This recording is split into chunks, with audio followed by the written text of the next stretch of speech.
Hello, and welcome to the Cloud English Podcast. My name is Luke, and it is September 13th, 1464, a momentous year. Look it up. Well, it's going to be a great episode. I think we're going to be talking about listening skills, refining your listening skills, improving your listening skills, exercises you can do. We're actually going to be doing a bit of practice. I'm also going to show you how you can generate listening exercises. We're going to be going through a tool that I found on the internet, which I think is pretty cool and maybe worth checking out. It's free, and a few other things. So again, welcome. It's great to have you. I think this is going to be a very useful and interesting episode of the Cloud English Podcast. Right at the top of the show, if you haven't done so already, I would really appreciate like and subscribe. Or if you're listening, maybe you would prefer to follow, if that's an option, and give it 5 stars, for example, on Apple Podcasts or Spotify. If you're watching and you prefer to listen, you can do that, well, on Spotify and Apple Podcasts, and I think Amazon Podcasts and a few others. And if you want to watch, Facebook and YouTube is the way to go. Okay. And let's see, what else is there? If you'd like to get a free course, you can grab that in the links in the description. Discord, you can join that for free as well. There's a word of the day there and a little feed where you can get all my content. It's a good place to reach out to me as well. And let's see, what else is there? Yeah, the usual 30% off the yearly membership, paid monthly. If you want, that's a great discount, I think, on the yearly membership. All of that is in the links in the description. Apologies for the noise there. And that's it. So great. And those here watching live, thank you for joining.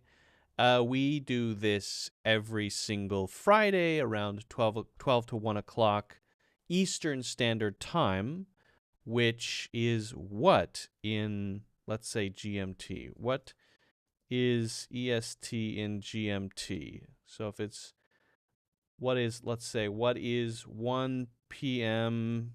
EST and GMT, 5 p.m. GMT? Where are you watching from? What time zone are you in? Not to get too personal, but I don't think that's too personal. I'm not asking for your address or anything like that. I just want to know where you're watching from. I'm curious. I'm a curious person. Okay, since it's Friday, of course, the weekend is coming up. If you have any interesting weekend plans, feel free to share those. I will probably be going to either the zoo or a park or something like that. Often I like to go out with my son and my family and do fun stuff. He is now 13 months old, and he's the coolest person ever. He's very smart, and he's learning a lot of words, and he's talking a lot, and he's running around a lot. It's great. It's great to see. Very interesting being a parent. Robert from Poland is here. Great. Welcome. Thanks for joining. I think we'll just hop right into our first topic. And then if we have any questions as we go, feel free to leave those in the chat or in the comments. All right. Since we're talking about listening, let's talk about listening. English listening is a big challenge for English learners, but it's not for one reason. It's for many reasons. What I'd like to do is go through the main reasons and kind of, number one, separate them out, and number two, address them, meaning let's talk about why this is an issue and what we can do about it, okay? I think the common perception is that if your listening isn't good, it's because native English speakers talk too fast, and because they talk so fast, it's hard to understand. This is incorrect. that may be one of many reasons. Personally, I think that's one of the least important reasons, but it is a reason, okay? So let's go through these reasons and kind of just talk through them a bit. So the first one, let's talk about fast speech. When you hear someone talking quickly and you can't seem to catch it, and it's just because the native speaker or anyone is talking fast.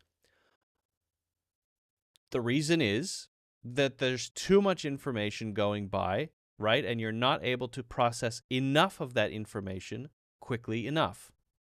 Okay, that is definitely one reason that maybe you can't understand someone.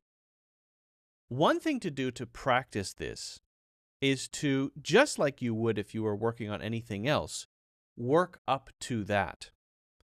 So if I'm listening to an audiobook that's not too dense or not too complex, I'll usually put it on 1.75x or 2x.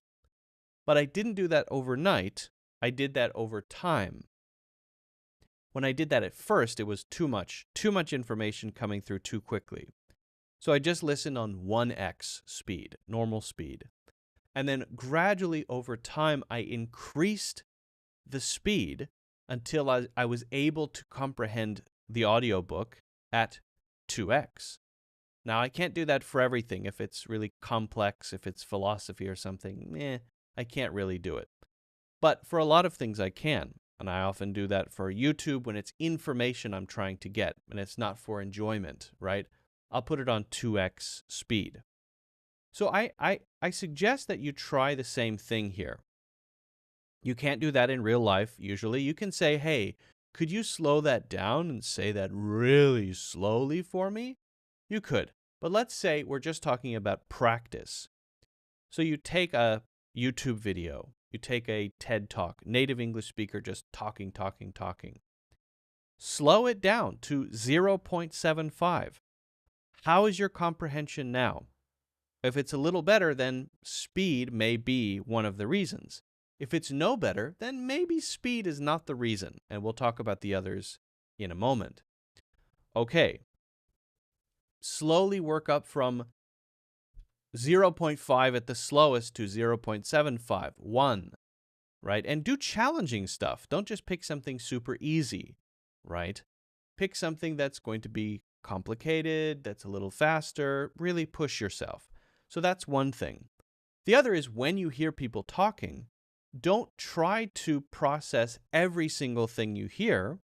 Try to grab onto important words that may be present in what they're saying, and focus on just getting the basic gist of what they're trying to say, right? So if someone is explaining something to you, can you identify the several words that are important for what they're saying, and then infer their meaning from those few keywords, rather than, again, trying to just understand everything? So there you have to, that's also a skill you learn. You have to practice that. You can listen to, again, a video, a TED Talk, and write down notes, bullet points of what you're hearing, but only write down things that are important and allow yourself to forget stuff that's not important. So that's just a process of practice and practice and practice. Now, the other thing you can do here is the shadowing technique, which is traditionally a pronunciation practice method, and that's great.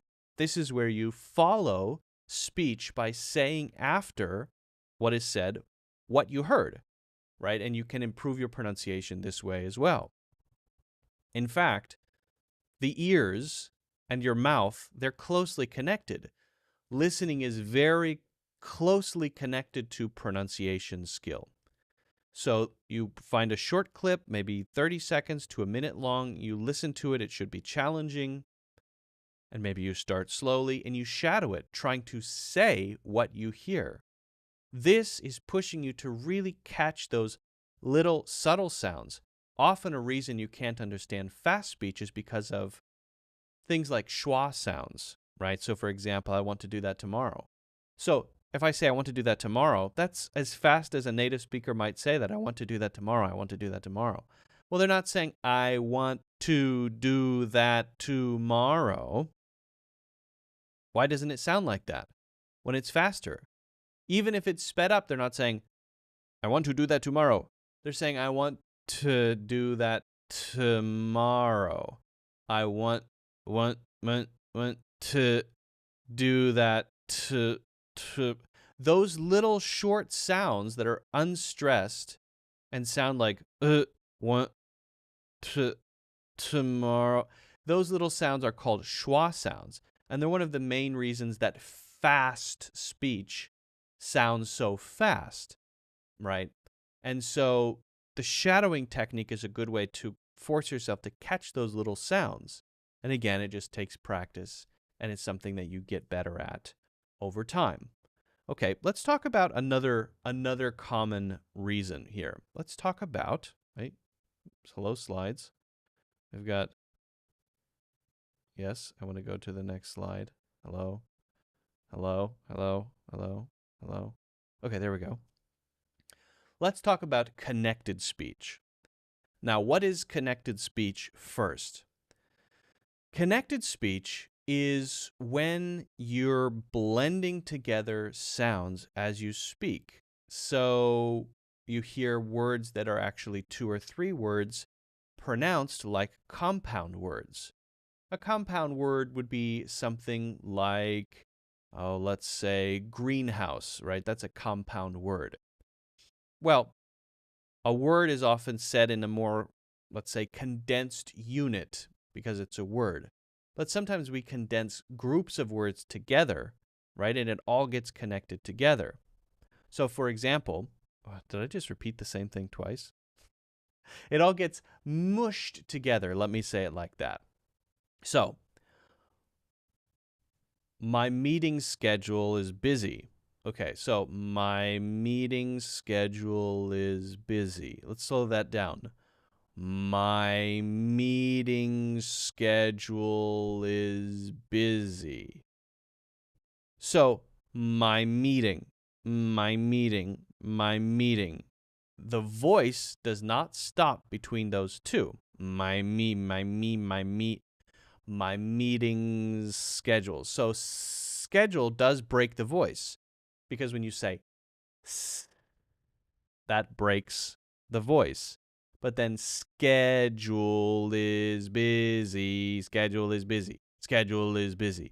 Again, that's all connected together and mushed into a clump because the voice does not stop between those. Unvoiced sounds like S and T and ch, those sorts of sounds, F, they stop the voice, right? So there you have some little breaks. But a lot of those voice sounds being pushed together, my meeting schedule is busy, will make it a little bit difficult to understand because there's maybe too much mushing happening, right? And also there are some common patterns that you will find when you hear people speak, right?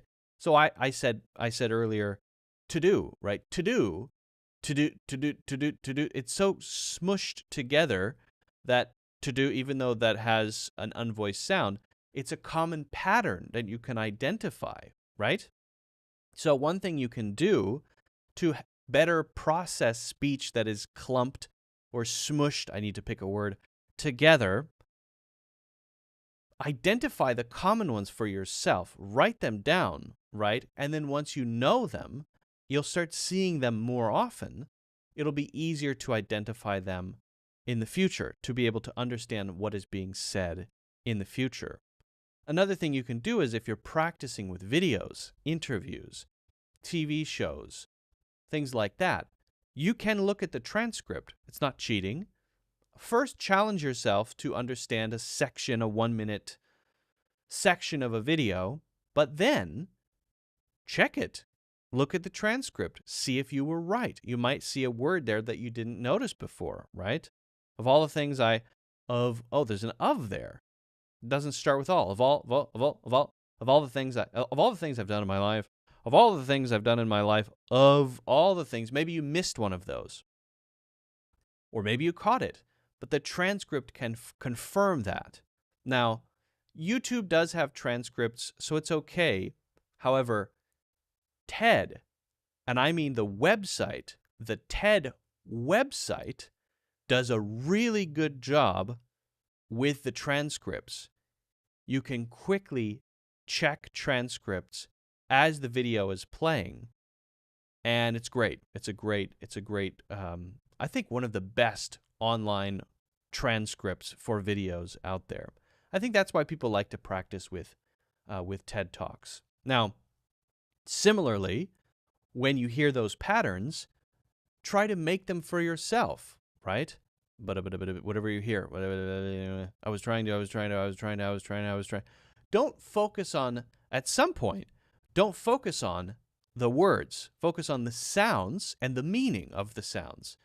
You know, sometimes when we think about everything being broken into words, it's an unnecessary layer, right?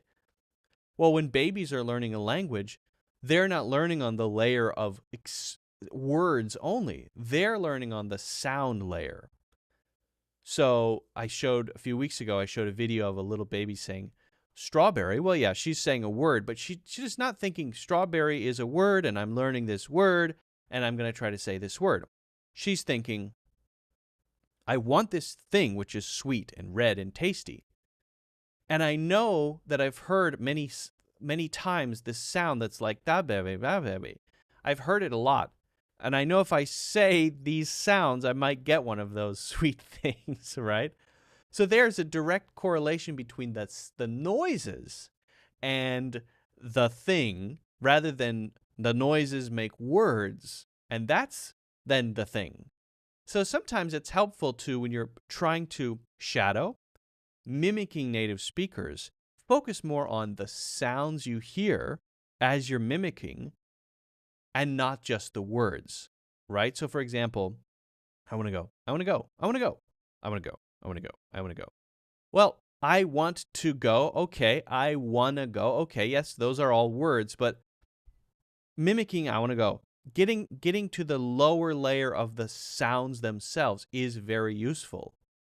And just knowing that those sounds mean, that this person wants to go, that's also necessary. But there's often we get too focused on the words and not enough on the sounds. And then, of course, to practice this, you can record yourself. I think it's a good idea. Not everybody's comfortable with it, whatever your preference is, okay? Now, what about, and I think this is the main reason. I should have started with it, but actually, I don't want to. So, what happens when native English speakers are talking to each other?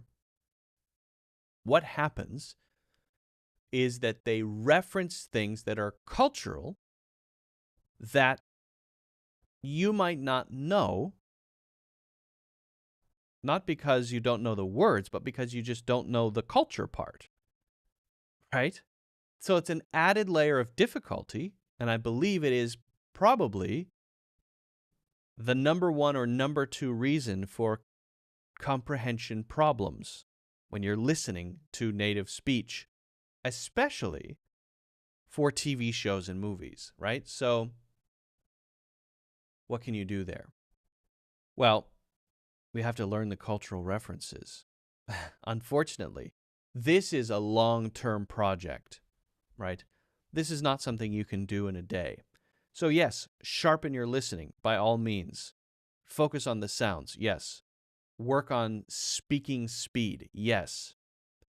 However, when you are coming up against issues listening, and it's not because of those other two reasons, connected speech or speed, start thinking about whether or not you're just missing out on the cultural piece.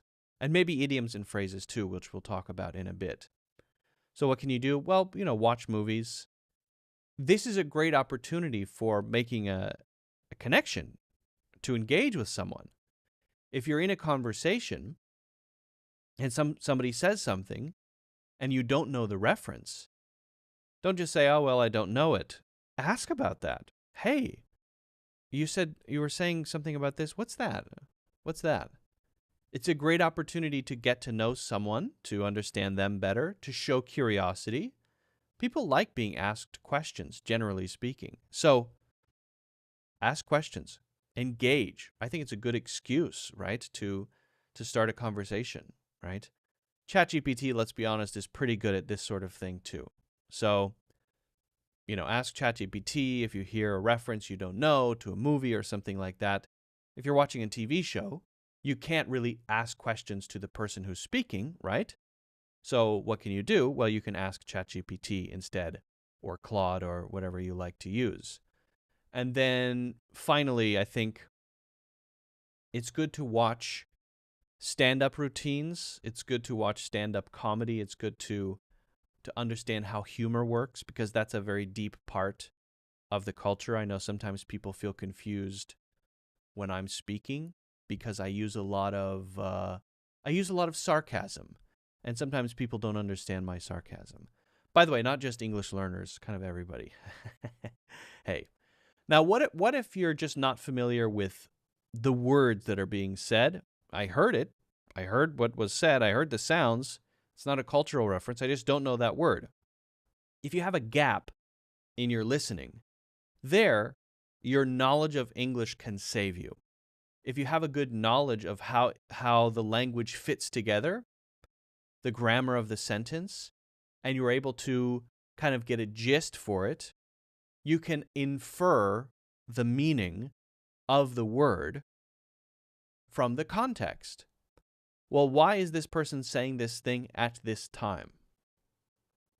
Well, maybe I understand what's going on. I understand the whole situation, so I can kind of guess.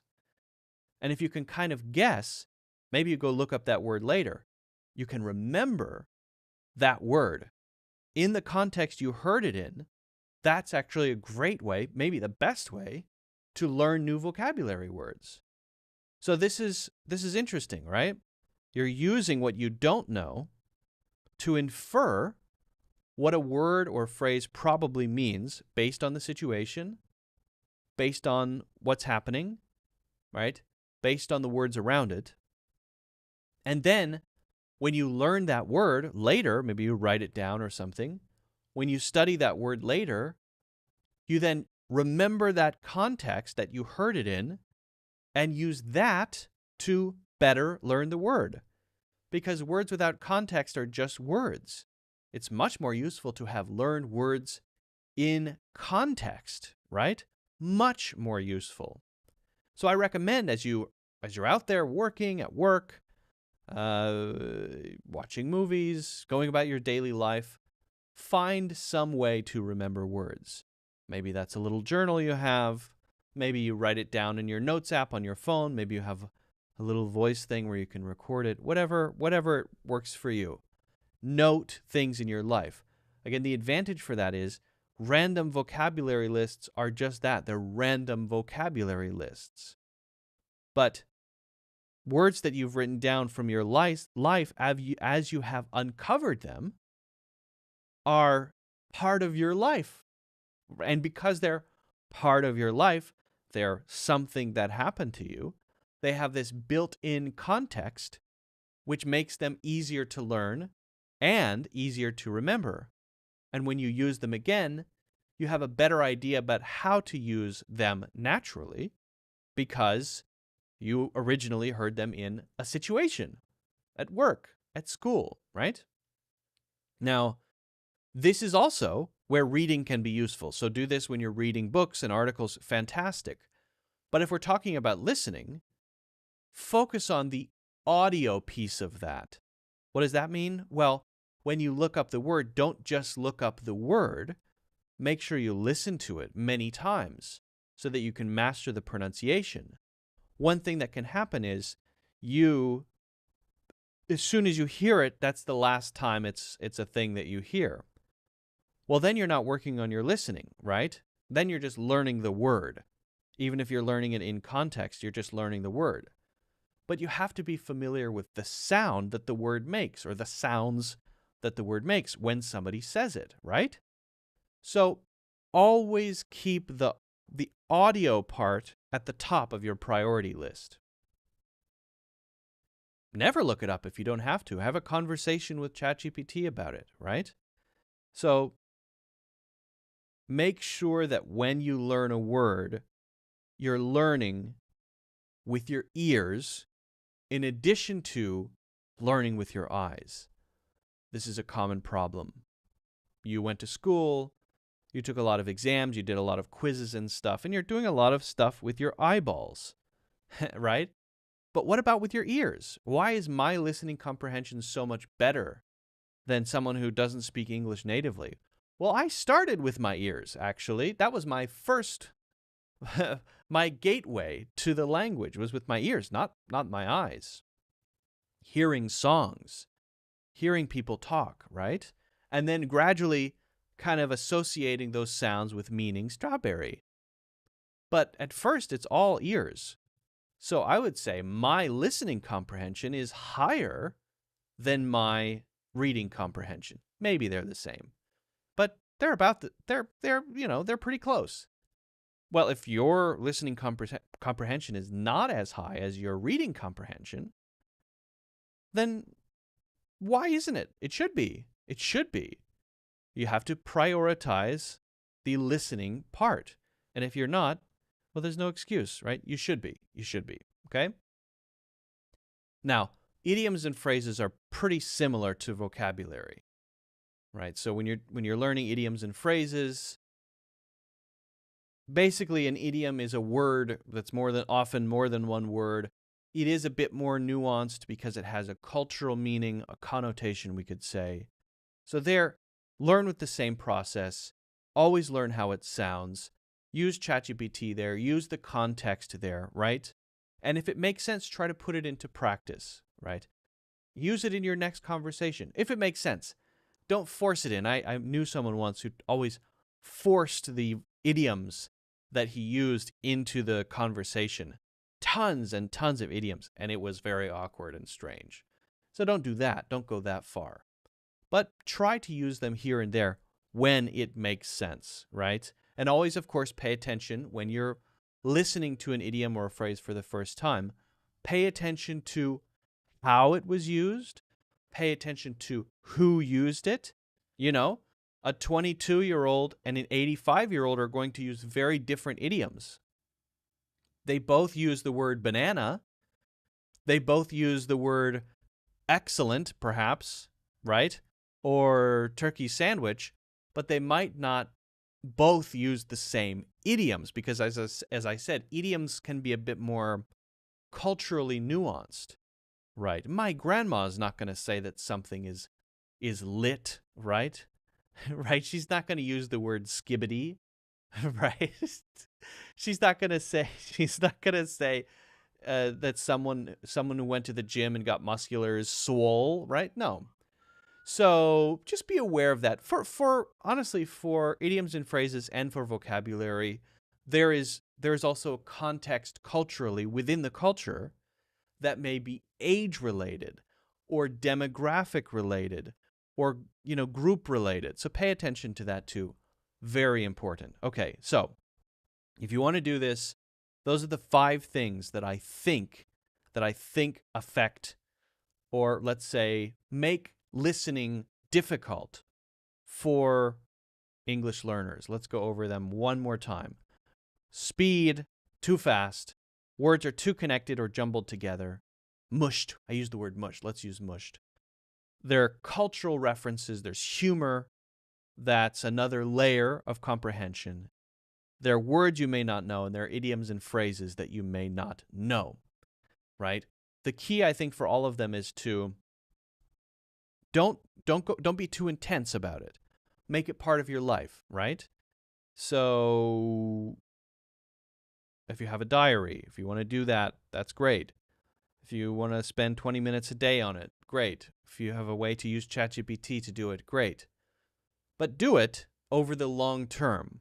Don't be too intense. Don't do it 4 hours a day, It's better to do something for 20 minutes a day than it is to, for a long time, than it is to do something for 10 hours once, right? Consistency is very important. And also, watch different things. Surround yourself with different types of people, all right? Diversity is good here. If you're watching TED Talks, listen to talks from non-native English speakers. Listen to TED Talks from native English speakers. Watch documentaries with very clear speech, and TV shows with a lot of humor, and YouTube videos with a lot of cultural references or internet memes and things like that, right? And just make it consistent over the long term. I think that's the key to success, okay? So if you have any questions about this, let me know. You have to work on this. You have to make a plan. You have to stick with it. Let me know. If you haven't done so already, don't forget to hit the like button and subscribe, and also get a free course in the links in the description. All right. Jawad says you're using Gamma. You assume that it was made by Gamma. What gave it away? Yeah, I'm trying out Gamma. I haven't been using it very long, but I think it's pretty cool. What do you think about Gamma, Juan? Yeah, pay attention to the age of the person. There's definitely something there. The way people speak. It's not like there's one English for a country, let's say. That's too simple. It's a lot more than that. Context is always the best way to learn words. I totally agree. And hello from Ukraine. Hello, hello, hello. Welcome, everyone. Welcome, hello, and welcome. Okay. So I do want to also share, and there's another little tool. I mentioned short clips, right? So let's go through. This is just something I recently found, and I think it's kind of interesting. I found it just exploring. I was just casually exploring, and I found this cool dictation tool. It's not AI or anything, but it's a nice little tool. What I want to know, and maybe you can give me some feedback on this, is if it's too easy, right? So let's go through this, and let me know if you think it's too easy. Hello from Kyiv in the Ukraine. Hello, hello, hello. Okay. So I'm not sponsoring, they're not sponsoring me or anything. This is just a thing I found, okay? It's called Speechling, and they have these free learning tools. Now, I have played with these free learning tools, and I have to be honest, I'm not a huge fan of all of them. I was confused by the audio dictionary. I'm not sure about that one. The listening comprehension practice was, so-so. Fill in the blank was okay. But the dictation practice I thought was very interesting. So let me zoom in a little bit here. Okay, so basically, you choose a language. I'm going to choose English, yes. And then you choose a level. I'll go male, then we'll try female. And I'm going to choose, whoa, okay, that messes up the screen a bit. I'm going to choose Advanced 3. How long did it take them to prepare for the vacation? Okay, now what you do, and you heard that, right? What you do is you listen to a clip, and you're testing your ability to write down what was said. Now, I would encourage you to try this the first time. I wasn't actually paying attention just now. I didn't click play. So that was, I get it. I get one. How long did it take them to prepare for the vacation? So do you understand that? And now you write down the whole thing. How long did it take them to prepare for the vacation? Okay. Question mark. And then you check your answer. Nice job. How long did it take them to prepare for the vacation? And you can listen to it slower. How long did it take them to prepare for the vacation? You can listen to it slower. You can listen to it faster. How long did it take them to prepare for the vacation? Okay. So I wonder how easy that is for you. Now let's go crazy here. Let's go expert 2. Our country does not have a large army right now because we are not fighting a war. Our country does not have a large army right now because we are not fighting a war. Okay, let's check this one. Nice. Okay. All right. Let's go next. Tom and I are buddies. I've known him since freshman year of college. Okay, let's do this. Tom and I are buddies. Period. I've known him since, and let's just imagine I didn't hear the second thing. Since I'm going to misspell this on purpose. Freshman year in college. Okay. Let's check answer. Okay. So it says that I'm wrong because I was. Freshen. Correct answer. Tom and I are buddies. I've known him since. And then they want me to try again. Try again. They're not giving me the correct answer. They're just saying, this is where you're wrong and this is where you're wrong. So this is cool. All right, let me try again. Tom and I are buddies. I've known him since freshman year of college. Freshen. Maybe I don't know that word, but I can listen to it. Tom and try I to are guess. buddies. I've known him since freshman year of college. Okay, so here I'm hearing, okay, that's not in, but it's of. I've known him since, and maybe I can man, is that what I heard? Freshman year, and then, okay, that's maybe of college. Okay, let's check now. Hey, nice, I got it right. Okay, great. So if you don't know that word, then you could get the correct one. And let's see if we try the female voice. When he got back to his house, he did his breathing exercises and took a cold shower. Ooh. When he got back to his house, he did his breathing exercises and took a cold shower. Now, there should be a comma here. I'm just curious, if I delete the comma, will it say that I'm wrong there? I wonder if it cares about punctuation. Check answer. Okay. It doesn't care too much about punctuation, I guess. Gustav used to be a bellboy. Now he's the owner of a luxury hotel. Gustav. What is Gustav? Is Gustav or OV? Used to be a bellboy. Now I forget. I understood it the first time, but I forget. Now, okay, I stick to my own rules. Now he's, what is something, a luxury? Now he's the owner of a luxury hotel. This is more of a memory thing than a comprehension thing. No. Oh, I got the luxury hotel part right. Oh. Okay. Okay, so it must be OV? How do you spell Gustav? Gustav. OV? Used to be a... Let me listen to it again. Gustav used to be a bellboy. Now he's... Maybe bellboy is 2 words. Yeah, okay. Gustav. How is Gustav? Is that not how to spell Gustav? I thought it was AV. Gustav. Check answer. No. Okay. I'm going to click give up, and we'll see what the correct spelling of Gustav is. Oh, Gustav. AVE. Oh, okay. I don't know why. I thought Gustav was spelled just AV. Okay. So that's just a spelling thing. I jog in the morning from 7:30 to 8:15. I jog in the morning. I jog in the morning from 7:30 to 8:15. Nice. Oh, they want me to spell it out? I have to spell it out. I jog in the morning from 7:30 to 8:15.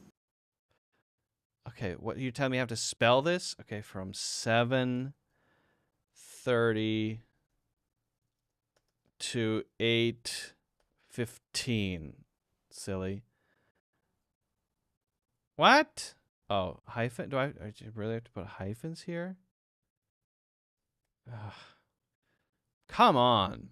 That's a spelling thing. I mean, that's not listening comprehension. I should be able to write the numbers 7:30, right? That's correct. It is correct. All right, let's try that. Let's try a couple more. Because of the company's excellent management, we made a lot of money this year. Because of the company's excellent management, we made a lot of money this year. Okay, that's an easy one. Yeah. Okay, so If two you more. want to lose weight, you should eat foods low in fat and sugar. If you want to lose weight, you should eat foods low in fat and sugar. Okay, that's got to be correct. Yes. Okay, I'm on a roll We've here. previously seen that woman, but we forgot where we first met her. Okay. We've previously seen that woman, but we forgot where we first met her. All right. I'm going to go until I get one wrong. We completed our work on time. How about them? Did they complete their work on time? We completed our work on time. How about... How about them? Did they complete their work on time? Come on. Yes, I'm on a roll here. Alex's grandmother was born in 1932. Alex, and this is a tricky one, so Alex, I think they'll probably spell, I'm just wondering how they'll spell it with the apostrophe. Oh, now I forget it. I should have made that comment because now I forget what was said. Alex's grandmother was born in 1943. Oh, no, I got one wrong. Okay, just because I forgot, because I'm an idiot, I made a comment. Alex's grandmother was born in 1932. Oh, 32. Okay. All right.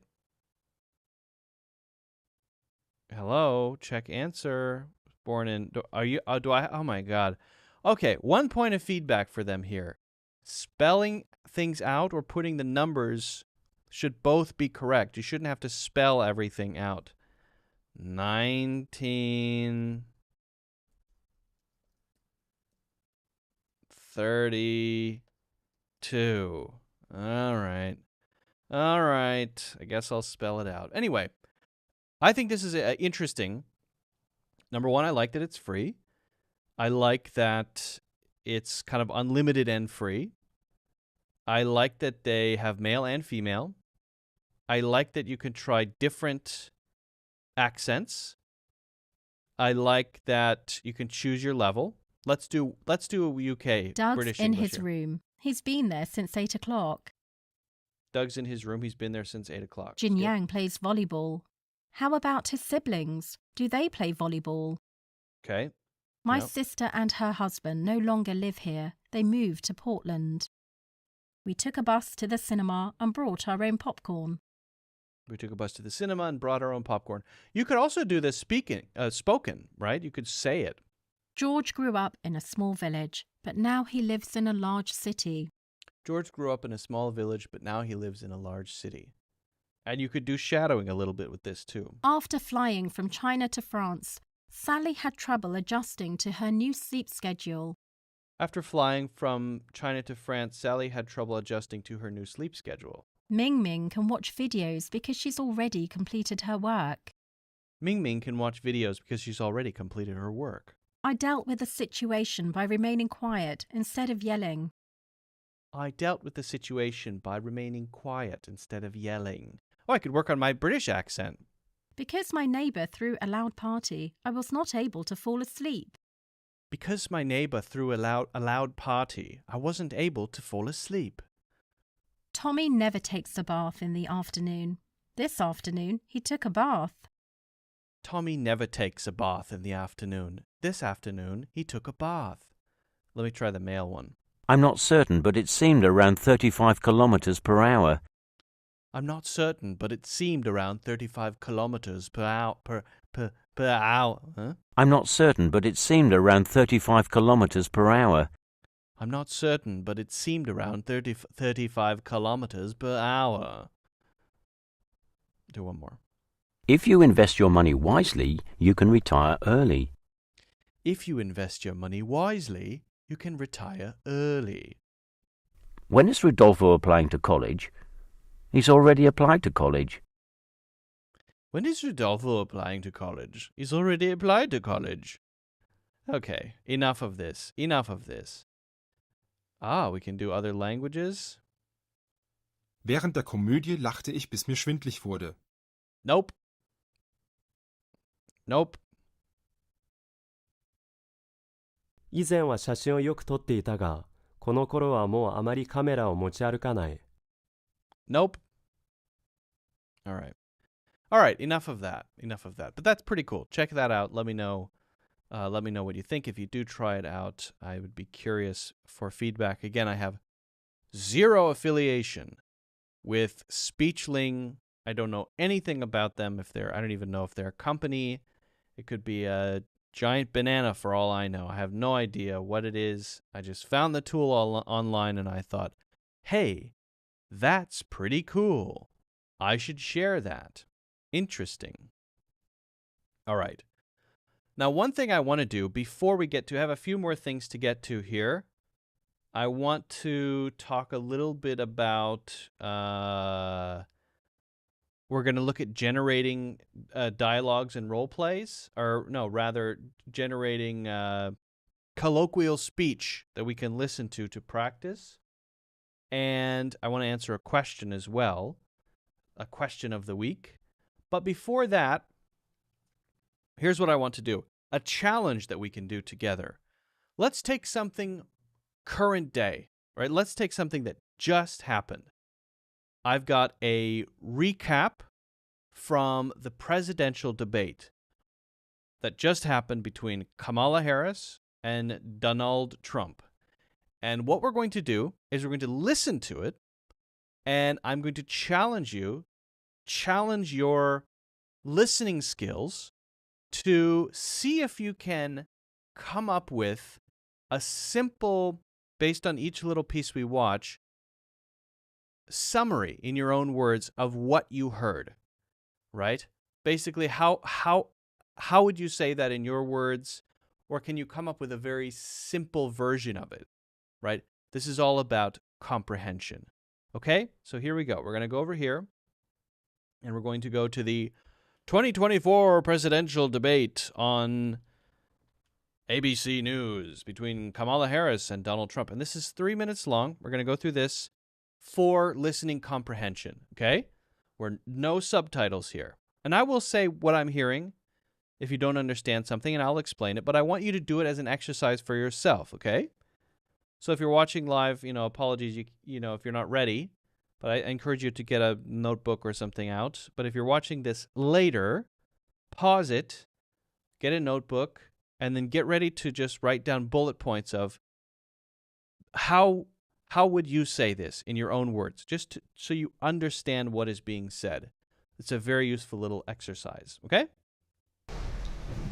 Kamala Harris, let's have a good debate. See you. Have fun. Thank you. Welcome to you both. It's wonderful to have you. It's an honor to have you both here tonight. Welcome to you both. It's an honor to have you. It's wonderful to have you. Okay. You hear that part? The welcome. Just listen to the welcome. Welcome to you both. It's wonderful to have you. It's an honor to have you both here tonight. Donald Trump. Okay. Welcome to you both. It's great to have you. It's an honor to have you both. I believe it says here tonight.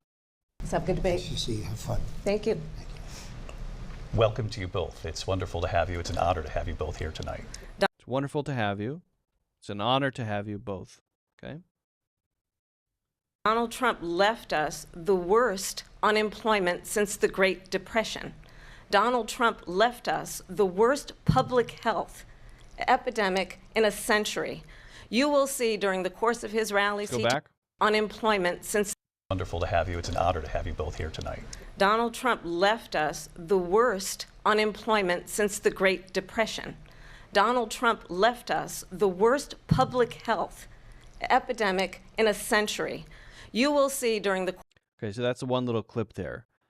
Donald Trump, what is she accusing him of? He left us the worst unemployment, the worst health epidemic. So there, what would you write down? Donald Trump left us, and then how would you say that?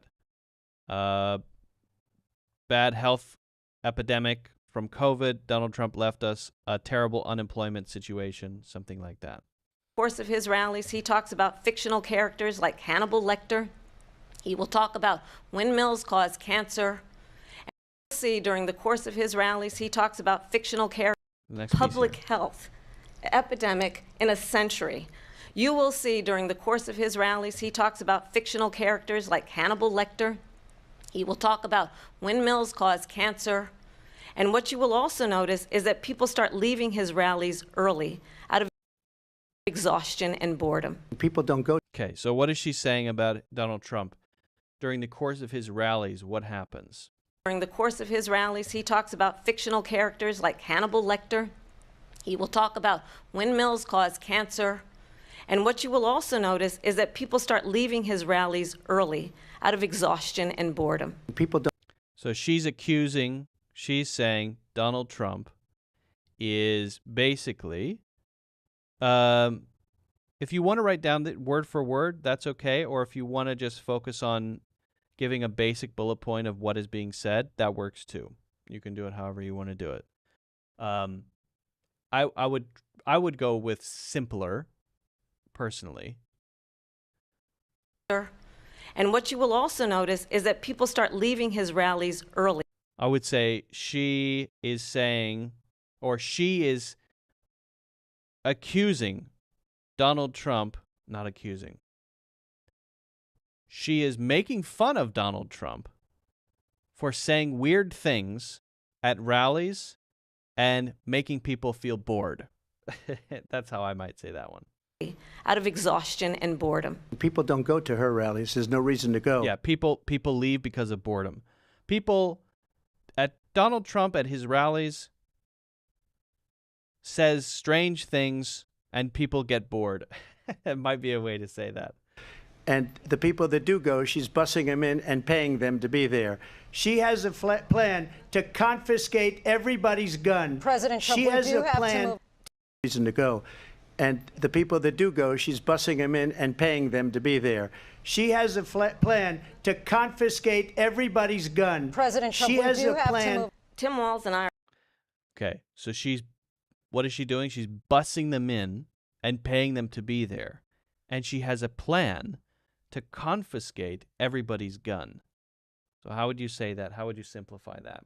She is claiming, you could say, she is claiming, or he would say, depending on who the speaker is. Yeah. So what does confiscate mean? To confiscate something is to take it away. Second Amendment in the United States Constitution gives people the right to own a gun. And so Donald Trump is claiming that she wants to take away everybody's guns. You talk about extreme. Oops. Start leaving his rallies early out of exhaustion and boredom. People don't go to her rallies. Early. Reason to go. And the people that do go, she's bussing them in and paying them to be there.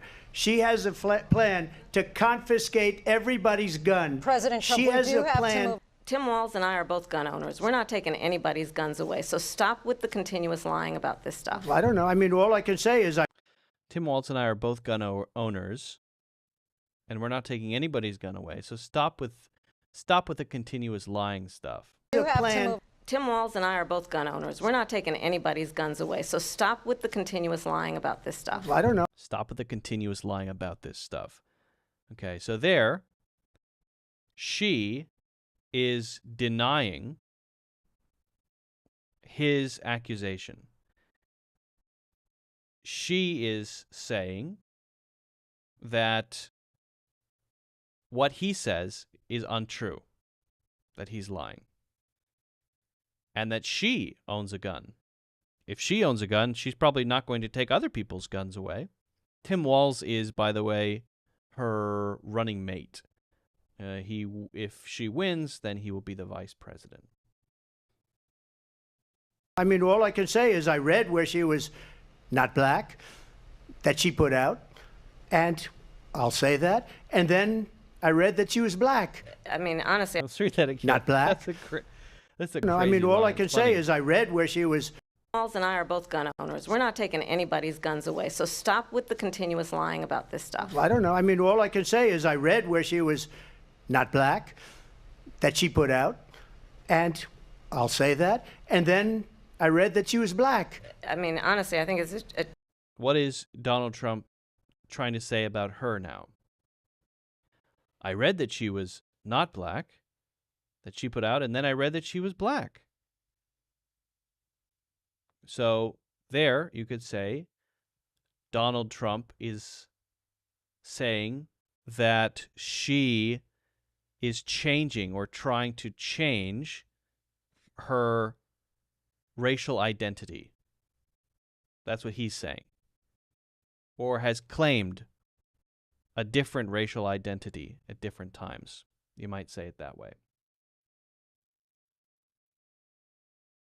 Say is I read where she was not black, that she put out, and I'll say that. And then I read that she was black. I mean, honestly, I think it's a tragedy that we have someone who wants to be president who has consistently over the course. I mean, honestly, I think. Okay, I'll go back for that. I'll say that. And then that she put out, and the continuous lying about this stuff. I don't know. I mean, all I can say is I read where she was not black, that she put out, and I'll say that. And then I read that she was black. I mean, honestly, I think it's. I read that she was not black, that she put out, and then I read that she was black. I read that she was not black, that she put out, and then I read that she was black. So he's trying to maybe say that she's been inconsistent on this issue.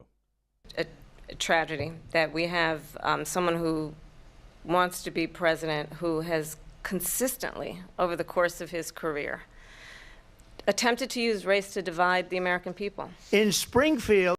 I mean, honestly, I think it's a tragedy that it's a tragedy.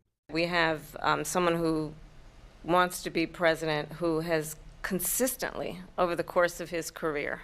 Over the course of his career. So basically his career, either maybe not just as a politician, maybe as his career in general. I don't know if she's just referring to him as a politician or Donald Trump, the businessman. I'm not sure. Someone who wants to be president who has consistently, over the course of his career, attempted to use race to divide the American people. In Springfield. Attempted to use race to divide the American people. Attempted to use race. So what is she saying about him now? He said, look, you said you were not black, and then you said you're black. So then she, as a response to that, is saying, it's a tragedy that we have someone who wants to be president who has, over the course of his career, tried to use race to divide the American people. So using the concept of race as a way to get people to, I don't know, hate each other more or something. They're eating the dogs, the people. This is the famous line from this debate. I think this is the most iconic line that has come out of this debate, where I think it was in reference to some immigrants who had come to the United States. I don't know if I have no idea if it's a true story or not, but what he's saying is about people eating dogs. Over the course of his career, attempted to use race to divide the American people. In Springfield, they're eating the dogs, the people that came in. They're eating the cats. Eating the dogs, the people that came in. They're eating the cats. They're eating the pets of the people that live there. They're eating the dogs. They're eating the cats. They're eating the pets of the people that live there. This is a crazy one. I mean, that's just objectively a funny thing to say. Talk about extreme. There is no state. And then she says, talk about extreme. They're eating the dogs, the people that came in. They're eating the cats. His New York accent really comes out there. Eating the dogs. New Yorkers say dogs instead of dogs. They say dogs. They're eating the dogs. They're eating the pets of the people that live there. You talk about extreme. There is no state in this country where it is legal to kill a baby after it's born. Madam Vice President, I want to get your response to President. There is no state in this country where it is legal to kill a baby after it's born. She's fact-checking something that Trump had said earlier, I guess. In reference to, okay, I don't know if that story is true or not. I have no idea. There is no state in this country where it is legal to kill a baby after it's born. Madam Vice President, there is no state in this country where it is legal to kill a baby after it is born. Okay. I get your response to President Trump. One does not have to abandon their faith or deeply held beliefs to agree. The government, and Donald Trump certainly should not. She defended herself by saying it's a tragedy to have someone who wants to be president and has always been racist. I think that's a good summary of what she's trying to say. I'm not trying to make any statements one way or the other, but I'm reading, Juan, your comment there as a kind of summary there, encapsulating that. I think that you've captured it there pretty well. Yeah. Yeah, I don't know if there's much to say about they're eating that's just a thing. They're eating the dogs, they're eating the cats, they're eating the pets. Yeah, what is Donald Trump saying there? Well, why is he saying that, I guess, would be the maybe thing to explain. Donald Trump is accusing people of eating pets because not be or deep baby after. There is no state in this country where it is legal to kill a baby after it's born. Madam Vice President, I want to get your response to President Trump. They did that a number of times in the debate. I watched a fair amount of it, but they would do some fact-checking and make a statement like that, and then they would ask a question or give one of the candidates a chance to speak. It was kind of an interesting way of doing it because there was no audience, and so it felt very clean. And I thought the way that the moderators handled it was pretty clean as well. They were just sort of like, okay, here, this is a fact, we just want to say that, and then here's your question, basically. One does not have to abandon their faith or deeply held beliefs to agree. The government, and Donald Trump certainly, should not be telling a woman what to do with her body. I have talked with women around our country. You want to talk about this is what people wanted? She hates Israel. To President Trump. One does not have to abandon their faith or deeply held beliefs to agree. Abandon. One does not have to, one being a person, one does not have to abandon their deeply held beliefs. One does not have to abandon their deeply held beliefs. A person can keep them. To abandon something is to give it up. To say I'm abandoning this is basically saying I can't do this anymore. I'm done with this.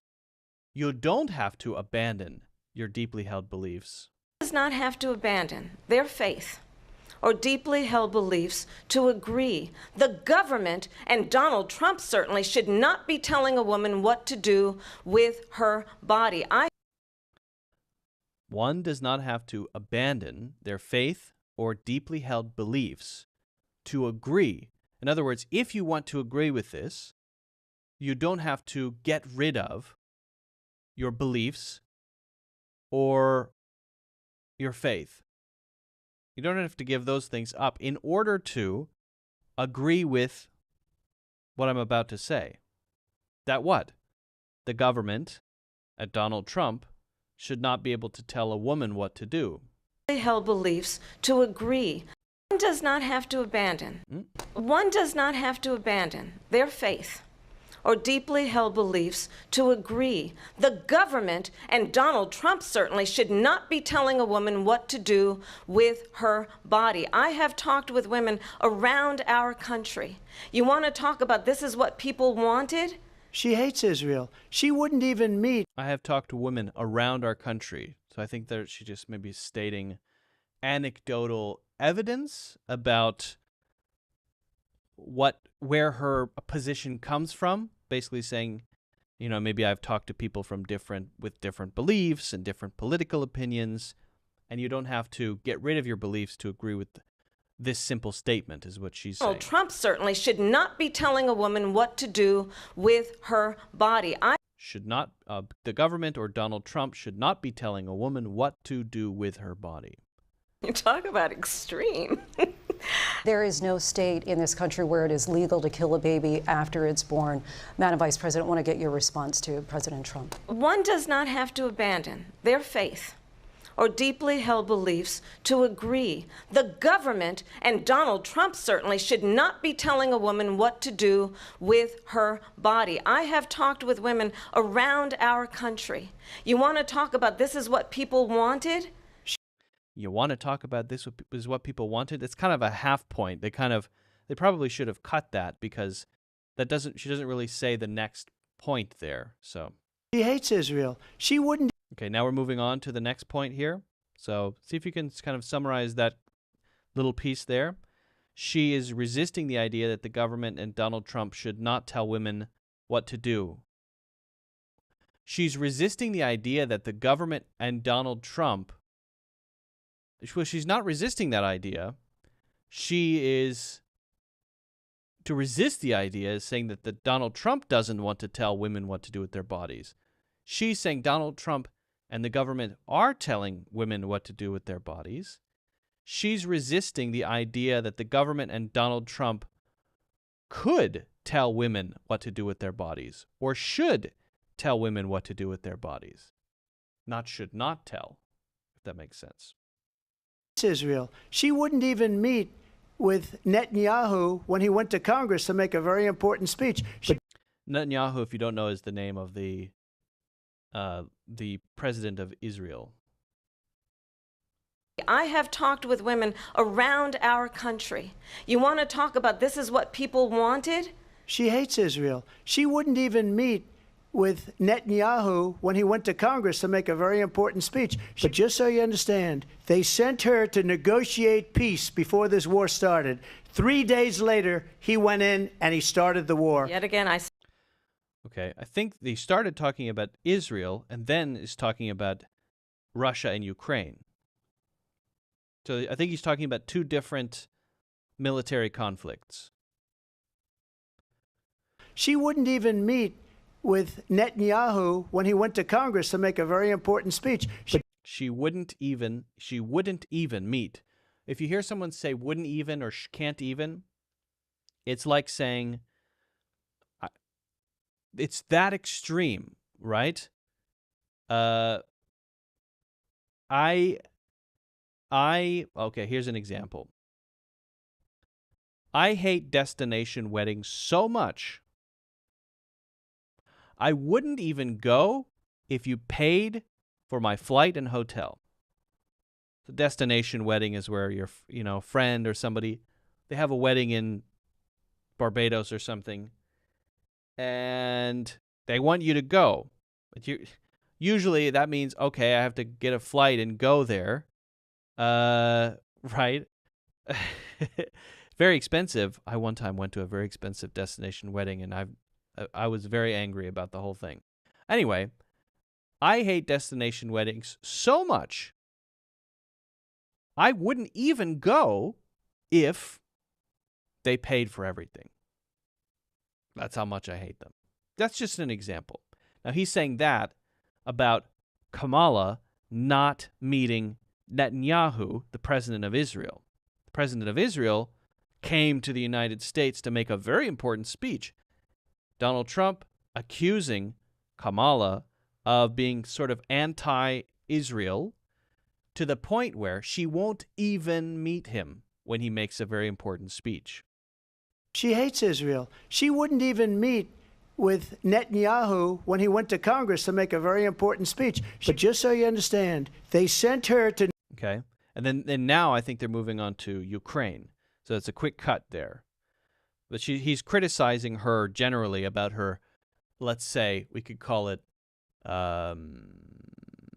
international policy, maybe how she would deal with other countries, conflicts, right? National security. He went to Congress to make a very important speech. But just so you understand, they sent her to negotiate peace before this war started. 3 days later, he went in and he started the war. Yet again. They sent her to negotiate peace. 3 days later, they went in and started. So there, what's happening? Is he accusing Kamala Harris of starting the war in Ukraine? Possibly. To Congress to make a very important speech. But just so you understand, they sent her to negotiate peace before this war started. They sent her to negotiate being to try to work out a deal, to try to figure something out, to try to have a peaceful solution to a problem so that it doesn't result in violence. 3 days later, he went in and he started the war. Yet again, I said it. 3 days later, he went in and started the war.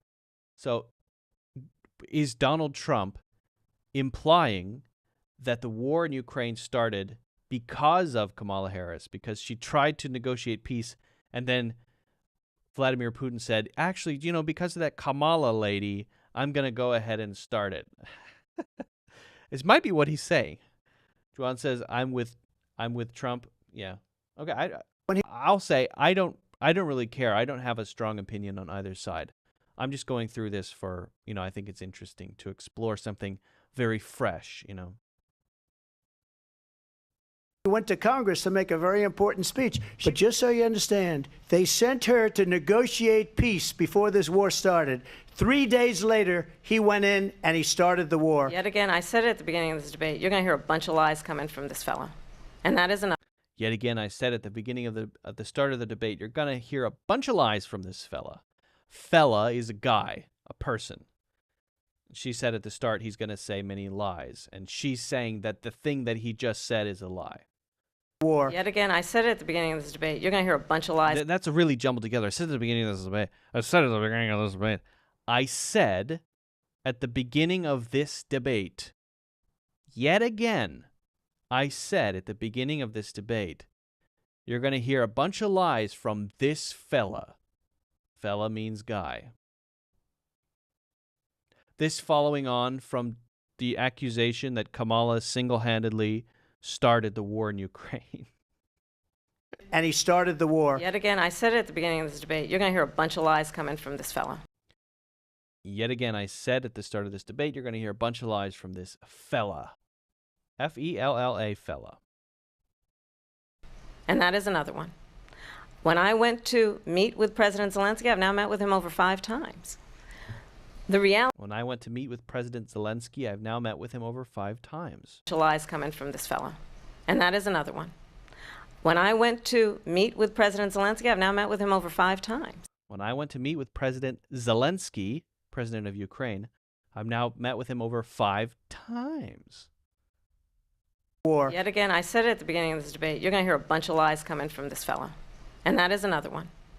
When I went to meet with President Zelensky, I've now met with him over 5 times. The reality is, it has been about standing as America always should. If Donald Trump were president, Putin would be sitting in Kyiv right now.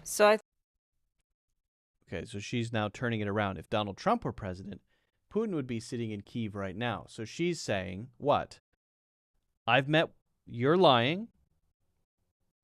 I said that you would lie at the beginning of this debate, and now you're doing it. I've met with Zelensky 5 times. America needs to stand with Ukraine, I guess. And then, if you were president, he would be in Kyiv, is what she's accusing him of, in Ukraine. Meaning that he would have been successful. Putin. When I went to meet with President Zelensky, I've now met with him over 5 times. Fellow and fella. Fella is just less formal than fellow. Fella is like, hey there, fella. It's kind of casual and not very, it's a very relaxed thing you would call somebody in an informal setting. And a fellow is actually not very common because it's too formal. And so people don't really use fellow unless you're sort of a fellow of an organization, and that's sort of a fellow of a community or a fellow of a council or an organization is a formal role to say something like member of that institution or organization. Oops. Advice coming from this fellow, and that is another one. When I went to meet with President Zelensky, I've now met with him over 5 times. The reality is it has been about standing as America always should. The reality is it's about America standing as it always should. If Donald Trump were president, Putin would be sitting in Kyiv right now. So I think you've heard tonight 2 very different visions for our country. You've heard tonight 2 very different visions for our country. I think this is the part where they're kind of summarizing their ideas here. Kyiv right now. So I think you've heard tonight 2 very different visions for our country. One that is focused on the future, and the other that is focused on the past. 2 very different visions for our future. Tonight, that means at this debate. One that is focused on the future and one that is focused on the past. Again, she's kind of saying Donald Trump is too focused on the past. I, Kamala, am focused on the future. Different visions for our country. One that is focused on the future, and the other that is focused on the past. She's been there for 3.5 years. They've had 3.5 years to fix the... And the other that is focused on the past. Is focused on the future, and the other 2 very different visions for our country. One that is focused on the future, and the other that is focused on the past. She's been there for 3.5... And now his statement. So her statement is, hey, listen, in this debate, you've heard 2 kind of main opinions. We have 2 visions for the country. Me, focused on the future. Him, focused on the past. She's saying being focused on the past is bad. Being focused on the future is good, basically. That's what she's implying. 3.5 years. And the other that is focused on the past. She's been there. Okay, so now this is the part in a debate called the closing remarks. It's your sort of your final statement. I guess as part of his closing remarks, he's going to try to lump her in to the current presidential administration because while Joe Biden is the president, Kamala Harris is the vice president, and so she's part of the current administration, and so he's going to try to say, well, everything bad that's happened, it's also your fault. Is focused on the past. She's been there for 3.5 years. They've had 3.5 years to fix the border. They've had 3.5 years to fix the border. And the border is a very big political issue in the United States. The border between the United States and Mexico is a very hot issue. Immigration, illegal immigration, people coming across the border is a very, very hot political issue in the United States.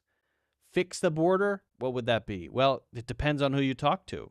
To fix the border. They've had 3.5 years to create jobs and all the things we talked about. Why hasn't she done it?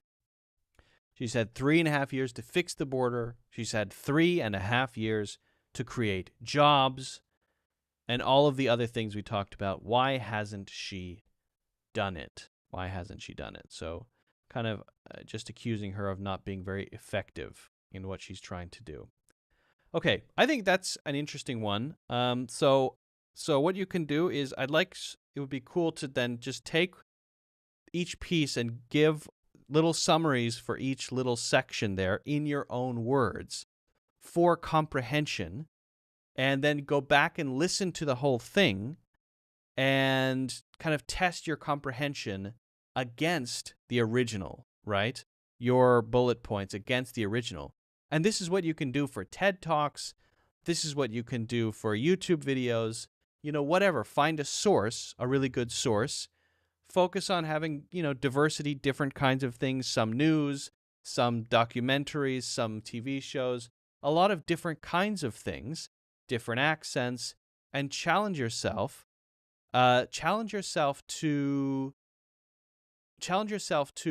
write down what you understand. Now, you could do it in 2 steps. If you want to be really intense, you could go through it a bunch of times and try to write down every single word. That is an option. Every single word. And then write down bullet points. Basically, he's saying this, she means this, right? Like Joanne, like you're doing there, right? This means that. And that's sort of the second step. So you could do it in 1 or 2 steps, but it's a really useful exercise. And you can do it with any video as long as it's challenging enough, right? There's a lot of vibration and shaking in her voice, making it hard to get the words. Well, I'll tell you who's got shaking in their voice. Let me show you one guy who was running for president and is now, I believe not. I don't know if he's completely stopped his campaign, but his name is RFK Jr., and he's got a major voice issue. Not to make fun of him, but just since we're talking about shaking voice, let's listen to this. Okay, hold on a second. Let me pop this up here. Do I want YouTube TV? No, not now. Thank you. Obesity epidemic. The biggest myth is that if you're obese or overweight, it's your fault. Today, 3/4 of American adults are obese or overweight, including 40% of American teenagers. Back when I was growing up, childhood obesity was almost unheard of. But you don't need statistics to know that something has changed. Look at the photographs of beaches or state fairs from the 1950s. Something has changed, and it isn't human nature. We haven't suddenly become lazy or gluttonous. He's got a actual condition in his voice that causes sort of a quivering in his voice or interruption in his vocal cords as he speaks. It's actually a medical condition that he has. This is, if you know John F. Kennedy, this is JFK, John F. Kennedy's nephew. JFK was the president. He was assassinated. Then his brother, Robert Kennedy, ran for president, and he was assassinated. And this guy is Robert Kennedy's son. Yeah. Robert F. Kennedy. Yeah, Robert F. Kennedy Jr. JFK and RFK. I think they have maybe the same middle name. Maybe. All right. I do want to go over one more thing here with dialogues. Okay, why do I keep saying dialogues? With monologues, to create them anytime you need. So we're going to go over here to ChatGPT, and I want to just quickly show you how to create a relatively realistic monologue or talk that you can use to practice, right? Listening comprehension. The great thing about this is that you can generate basically unlimited numbers of these. You can shorten it, you can lengthen it, you can change the prompt, you can make it more academic, you can make it less academic, very casual. So you can tune it depending on, but maybe you're preparing for an exam, like IELTS or something. You can maybe work on business sort of language. If you're in the workplace and you hear a lot of stuff you don't understand, technical language, for example, right? So you can change it depending on what you struggle with. And that is, I think, a really cool thing. So here's a simple model that you can use. We're going to zoom in here a little bit. Create a short, realistic monologue/talk, and you can do a dialogue here too, but the dialogue will be just one person talking, where a speaker discusses a general interest topic, but with language that is highly colloquial, filled with cultural references, rhetorical questions, analogies, and implied meanings. So there we want the culture part. We want a lot of stuff that's going to be really challenging. So you would listen to it, and then the other great thing is you can then just check the transcript, and you can select pieces of it and say, what does this mean? What does this mean? What does this mean? Now, let's say you wanted to do this academically, complex academic language. You would change these things. So here I have highly colloquial, filled with cultural references, rhetorical questions, analogies, and implied meanings. So we're going to get something that sounds like a more casual person, right, talking about something. However, if I wanted to be very technical with tons of big words and C2 level vocabulary, then you would say that. A lot of academic or technical language, advanced vocabulary words, C1, C2 level, for example, right? So state what you want to hear, basically. It should be nuanced and challenging for non-native English speakers. The style of speaking should reflect modern American speech. Don't start with picture this or any cliche phrase. Now, the reason I say that is because I've tested this, and what I get is too much picture this. So if you get too much of something when you prompt generically, there's an easy fix for that. If there are only 2 or 3 things that you keep getting the same thing, just say, don't say this. And then you kind of break through that wall and you get better results, right? So here, I'm asking for it to not say picture this, because often when I used this before several times, I would get picture this, picture this, picture this, picture this. Too much picture this. So I don't want picture this.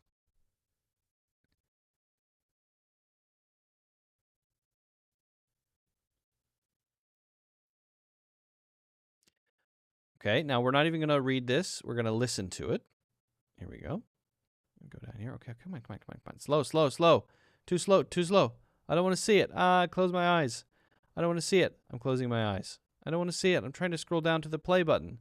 I'm going to close my eyes here.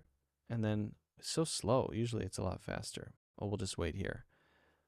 Okay. All right. Now we have a play button. Let's listen. Just click play. All right, so you ever notice how we've all kind of become like foodies lately? And I'm not just talking about the people who actually know what a beurre blanc is. I mean, even your average Joe can now tell you the exact farm their burger came from and whether or not the cow had a therapist. It's wild, right? 10 years ago, we were all just fine with the occasional McDouble and fries. No questions asked. Now it's like, if your coffee beans haven't been sung to in the moonlight by a Peruvian monk, you're basically drinking dirt. But it's not really about the food, is it? It's the experience. People don't want just a meal. They want the story that comes with it. It's like when we're watching Netflix. Are we really into the show, or are we just trying to have something to talk about with our friends at brunch? Like, oh my God, did you see the plot twist in that new murder mystery? And half the time, you didn't even like it, but it's about being in on the conversation, right? Same deal with food. It's not just, I went to this cool taco place. It's this taco place. Yeah, it's a secret pop-up in a guy's garage, only open from 1 a.m. to 4 a.m. And the tortillas are hand-rolled by a woman who once cooked for the Dalai Lama. And don't get me started on the whole Instagram thing. I mean, are we even eating it if it's not posted with the right filter? It's like food isn't even food anymore. It's a photo op. You've got your phone out trying to capture the perfect shot while your actual dinner's going cold, and no one even cares that you've paid $14 for what is essentially 3 baby carrots and a drizzle of some sauce with a name you can't pronounce. But hey, it looks good, right? It's the same with travel now. Remember when going to a new city meant actually seeing it? Now it's like, okay, I need the perfect selfie in front of this mural. But then you're so busy trying to look like you're having a good time, you forget to actually have one. But I guess that's just life now, huh? We're all out here chasing experiences, but sometimes it feels like we're just collecting proof that we were there. Like, it doesn't count unless someone else sees it.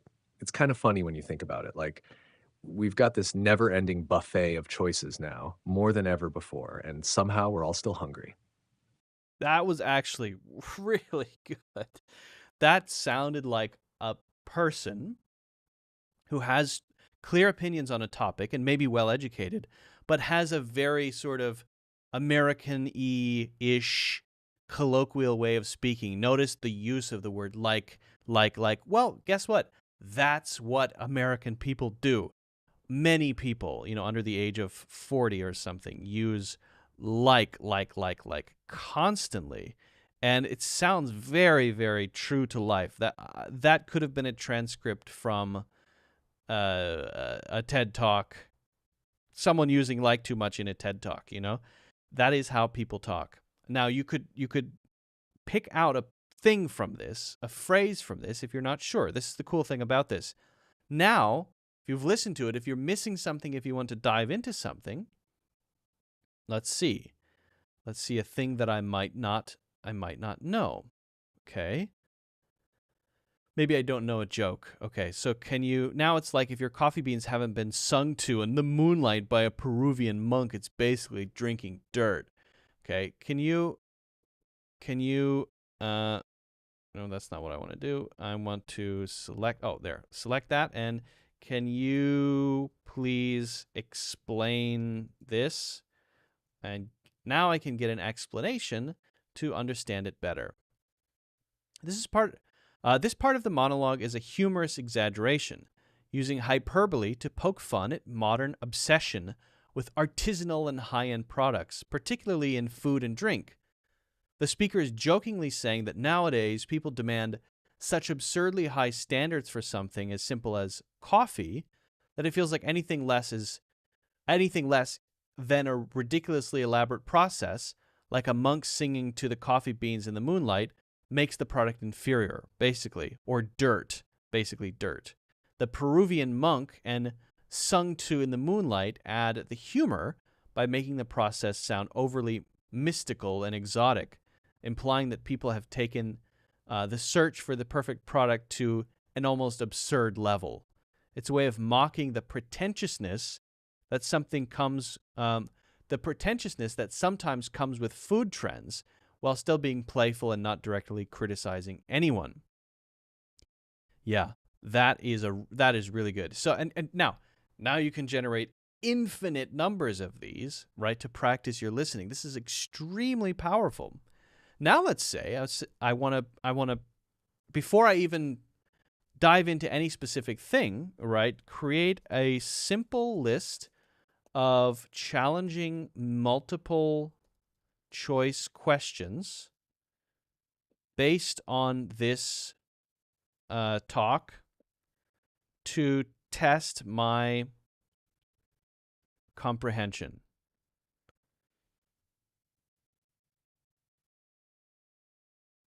Okay, here's a list of multiple choice questions to test your comprehension. What is the speaker's main point about how people approach their food today? People only care about taste. Let's see. So the answer is probably people are more interested in the experience. People are becoming less interested in food overall. I think B is the correct answer there. I could say 1 is B. And let's see if that's correct. Okay, correct. Now I can do the next one. And you could also do it as, one by one. But now think about this. You've got a simple prompt now. And if you want to change it to make it more academic or less colloquial or whatever, you've got a simple prompt that you can use and tune to create unlimited listening practice that you can then follow up with, check carefully, follow up with, test your comprehension, right? Use as sort of material to improve in lots of different ways.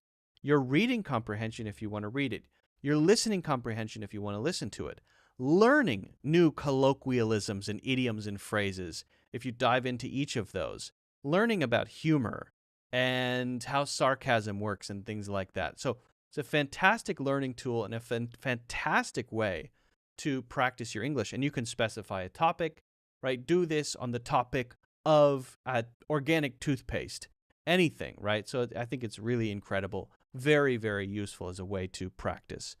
Juan says, I almost forgot, have you checked out SpeakPal? Yeah, I checked it out, and then I saw that SpeakPal does not have a free trial. So I was going to join it, and then I saw that I have to sign up and pay. So then I thought, well, I don't want to do that. So if there's a way for me to try this out, Juan, without having to pay to try it out, I'm willing to do it for sure. I would love to. But if I have to, sign up for a relatively expensive membership just to try it out or just for a review, I don't know if I want to do that. I don't know.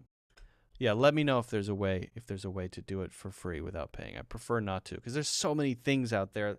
I have like 15 trials going and I forget which ones, and sometimes I say, "Oh no, I've been charged $35 for some dumb thing that I don't even want." Yeah, ChatGPT is definitely the way to go. But SpeakPal I know is about practicing with people and there's a community there, but I just need I don't know. I need guidance to know if there's a way around the premium version. All right, friends and neighbors, I think we're going to call it a day. It's about time for me to go home. I've got weekendy stuff to do, and so I hope you do as well. Thank you so much for joining. I hope you found this episode useful. If you want to... SpeakPal is free? What are you talking about? Huh. All right. I'll look into it more. I will look into it more, okay? I will create an account.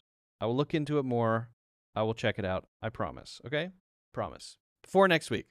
All right. Don't let me forget. Anyway, thank you so much for joining. Again, Discord free. You can join that. Check out the courses in the links in the description. You can get a free course, a 1-hour course there, or you can get my courses for 30% off, paid monthly. It's the yearly membership price, but 30% off. That's in the links in the description, in addition to the free course.